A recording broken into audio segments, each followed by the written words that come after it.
RCB ವಿಜಯೋತ್ಸವದ ಸಂದರ್ಭದಲ್ಲಿ ಚಿನ್ನಸ್ವಾಮಿ ಸ್ಟೇಡಿಯಂನಲ್ಲಿ 11 ಜನ ಕಾಲ್ತುಳಿತಕ್ಕೆ ಉಸಿರು ಚೆಲ್ಲಿದೆ.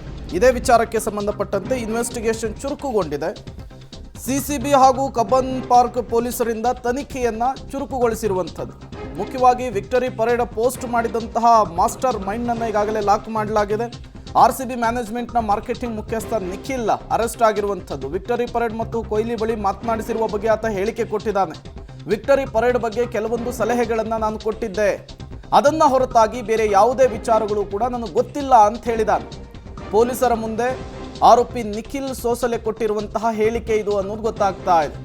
ಆರ್ಸಿಬಿ ವಿಜಯೋತ್ಸವದ ವೇಳೆ ಕಾಲ್ತುಳಿತದ ಪ್ರಕರಣಕ್ಕೆ ಸಂಬಂಧಪಟ್ಟಂತೆ ವಿಕ್ಟರಿ ಪರೇಡ್ನ ಪೋಸ್ಟ್ ಹಿಂದಿನ ವ್ಯಕ್ತಿ ಈತ ಪೋಸ್ಟ್ ಮಾಡಿದ್ದ. ಪೊಲೀಸರ ಜೊತೆಗೂ ಕೂಡ ವಿಕ್ಟರಿ ಪರೇಡ್ ನಡೆಸೋದಕ್ಕೆ ಸಮ್ಮತಿಯನ್ನು ಕೇಳಿದ್ದ ಅಥವಾ ಅನುಮತಿಯನ್ನು ಕೇಳಿದ್ದ ಅನ್ನುವಂತಹ ಕಾರಣಕ್ಕೆ ಆ ಆಧಾರದ ಮೇಲೆ ಈತನನ್ನು ಅರೆಸ್ಟ್ ಮಾಡಲಾಗಿದೆ. ಬಟ್ ಪ್ರತಿಯೊಂದು ಸಂಸ್ಥೆಯಲ್ಲೂ ಕೂಡ ಹೈರಾರ್ಕಿ ಲೆವೆಲ್ ಇದ್ದೇ ಇರುತ್ತೆ. ಮೇಲಿನವರು ಏನು ಇನ್ಸ್ಟ್ರಕ್ಷನನ್ನು ಕೊಡ್ತಾರೋ ಮಾರ್ಕೆಟಿಂಗ್ ಹೆಡ್ಡು ಅದನ್ನು ಫಾಲೋ ಮಾಡಬೇಕಾಗುತ್ತೆ. ಬಟ್ ಈತನಿಗೆ ಇನ್ಸ್ಟ್ರಕ್ಷನ್ ಕೊಟ್ಟವರ ಬಂಧನ ಆಗಬೇಕು ಅಂಥೇಳಿ, ಜೊತೆಗೆ ಸರ್ಕಾರದಲ್ಲಿ ಒಬ್ಬ ಬೃಹಸ್ಪತಿ ಅಂತ ಇರ್ತಾರಲ್ಲ, ಪರ್ಮಿಷನ್ ಕೊಟ್ಟವರು, ಅವರನ್ನು ಮೊದಲು ಲಾಕ್ ಮಾಡಬೇಕು ಅನ್ನುವಂತಹ ಕೂಗು ಕೂಡ ಜಾಸ್ತಿ ಆಗ್ತಾ ಇದೆ. ಹಾಗಾಗಿ ಈತ ಕೊಡುವಂತಹ ಹೇಳಿಕೆ ತುಂಬ ಮುಖ್ಯವಾಗುತ್ತೆ. ಇವತ್ತಿನಿಂದ ಅಧಿಕೃತವಾಗಿ ಸಿಐಡಿ ಕೂಡ ಎಂಟ್ರಿ ಆಗಿ ಇನ್ವೆಸ್ಟಿಗೇಷನ್ ಅನ್ನು ಚುರುಕುಗೊಳಿಸ್ತಾ ಇರುವಂಥದ್ದು. ಸಿಐಡಿ ಅಧಿಕಾರಿಗಳ ಬಳಿ ಈ ನಿಖಿಲ್ ಕೊಡುವಂತಹ ಹೇಳಿಕೆಯನ್ನು ಆಧರಿಸಿ ಮತ್ತಷ್ಟು ಜನರಿಗೆ ಬಲೆ ಬೀಸುವಂತಹ ಸಾಧ್ಯತೆ ಇದೆ, ಮತ್ತಷ್ಟು ಜನರನ್ನು ವಿಚಾರಣೆಗೊಳಪಡಿಸುವಂತಹ ಪಾಸಿಬಿಲಿಟೀಸ್ ಇದೆ. ಮತ್ತಷ್ಟು ಡೀಟೇಲ್ಸ್ ಅನ್ನು ಕೊಡ್ತಾರೆ ನಾಗೇಶ್, ನೇರ ಸಂಪರ್ಕದಲ್ಲಿ ಜಾಯ್ನ್ ಆಗಿದ್ದಾರೆ. ನಾಗೇಶ್, ಈಗಾಗಲೇ ನಿಖಿಲ್ ಪೊಲೀಸರ ಮುಂದೆ ಒಂದಿಷ್ಟು ಹೇಳಿಕೆಗಳನ್ನು ಕೊಟ್ಟಿದ್ದಾನೆ ಅನ್ನೋದು ಗೊತ್ತಾಗ್ತಾ ಇದೆ. ಇವತ್ತಿನಿಂದ ಅಧಿಕೃತವಾಗಿ ಸಿಐಡಿ ಇನ್ವೆಸ್ಟಿಗೇಷನ್ ಕೂಡ ಆರಂಭ ಆಗ್ತಾ ಇದೆ. ಈತನ ಹೇಳಿಕೆಯನ್ನು ಆಧರಿಸಿ ಮತ್ತಷ್ಟು ಜನರನ್ನು ವಿಚಾರಣೆಗೊಳಪಡಿಸುವಂತಹ ಸಾಧ್ಯತೆ ಇದೆಯಾ? ಜೊತೆಗೆ ಪೊಲೀಸರ ಎದುರು ಈತ ಕೊಟ್ಟಂತಹ ಹೇಳಿಕೆ ಎಷ್ಟು ಮುಖ್ಯವಾಗುತ್ತೆ ಇನ್ವೆಸ್ಟಿಗೇಷನ್ ಅಲ್ಲಿ ಅಂತ ಹೇಳಿ?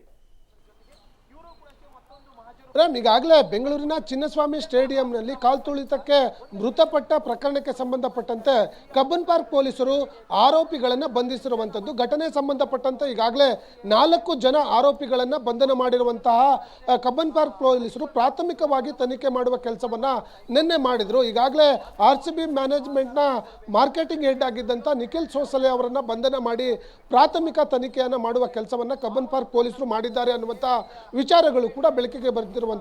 ಪೊಲೀಸರ ವಿಚಾರಣೆ ವೇಳೆ ಒಂದಷ್ಟು ಮಾಹಿತಿಗಳನ್ನು ಈ ಆರೋಪಿ ಆಗಿರುವಂಥ ನಿಖಿಲ್ ಸೋಸಲೆ ಅವರು ಹೇಳ್ಕೊಂಡಿದ್ದಾರೆ ಅನ್ನುವಂಥ ವಿಚಾರಗಳು ಈಗ ಗೊತ್ತಾಗ್ತಿರುವಂಥದ್ದು. ಬಹಳ ಪ್ರಮುಖವಾಗಿ ನಿಖಿಲ್ ಸೋಸಲೆ ಅವರನ್ನು ವಿಚಾರಣೆಗೆ ಒಳಪಡಿಸಿದಂಥ ಸಂದರ್ಭದಲ್ಲಿ ಈ ವಿಕ್ಟರಿ ಪೆರೇಡ್ ಬಗ್ಗೆ ಮಾಹಿತಿಯನ್ನು ಕೇಳುವಾಗ ನಾನು ಮಾರ್ಕೆಟಿಂಗ್ ಹೆಡ್ ಆಗಿರುವಂಥ ಕಾರಣಕ್ಕಾಗಿ ಮಾರ್ಕೆಟಿಂಗ್ ಸ್ಟ್ರಾಟಜಿಯನ್ನು ಇಟ್ಕೊಂಡು ಒಂದಷ್ಟು ಸಜೆಷನ್ ಅನ್ನು ಕೊಟ್ಟಿದ್ದು ನಿಜ ಅನ್ನುವಂಥ ಮಾಹಿತಿಗಳನ್ನು ಹೇಳಿದ್ದಾನೆ ಅನ್ನುವಂಥ ವಿಚಾರಗಳು ಕೂಡ ಗೊತ್ತಾಗ್ತಿರುವಂಥದ್ದು. ಅದಾದ ಬಳಿಕ ಅದು ಯಾವ ರೀತಿಯಾಗಿ ಪೋರ್ಟ್ರೇಟ್ ಮಾಡಿದ್ದಾರೆ ಅನ್ನುವಂಥದ್ರ ಬಗ್ಗೆ ನನಗೆ ಅಷ್ಟಾಗಿ ಗೊತ್ತಿಲ್ಲ ಅನ್ನುವಂಥ ವಿಚಾರಗಳನ್ನ ಪೊಲೀಸರ ಮುಂದೆ ಈ ನಿಖಿಲ್ ಹೇಳ್ಕೊಂಡಿದ್ದಾನೆ ಅನ್ನುವಂಥ ವಿಚಾರಗಳು ಕೂಡ ಗೊತ್ತಾಗ್ತಿರುವಂಥದ್ದು.